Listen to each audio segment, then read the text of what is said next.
Hi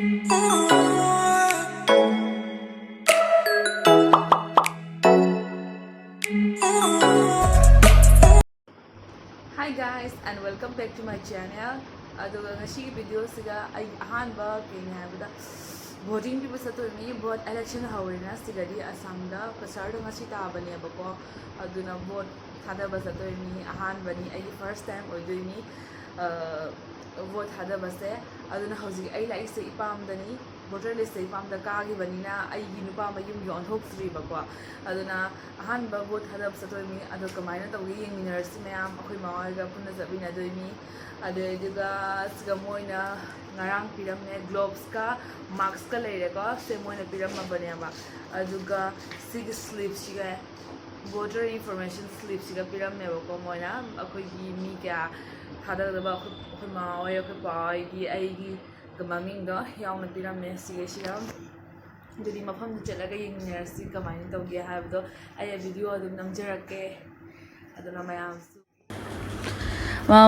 maki area gi matungina my school tai aduga aina ulibe school sina high school ni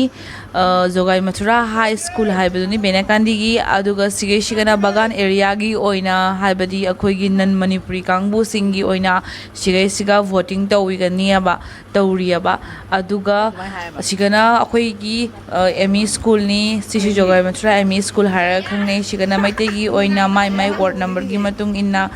aduga su siga voting tawba se ai ahar balak sabani na nungai bam faure vote pi bagai se dum mayam su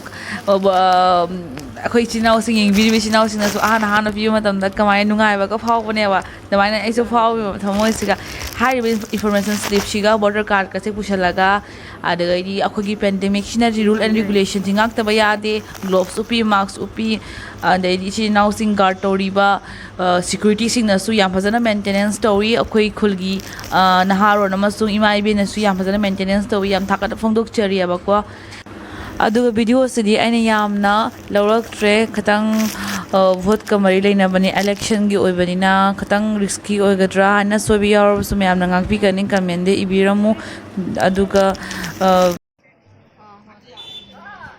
akai vote pirame naw nang ulo hapame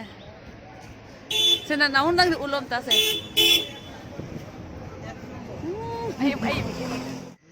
aibugi channel sibu yengbiriba viewers na like and share subscribe to ko birongano aduna mathangi video da mu unarasi bye bye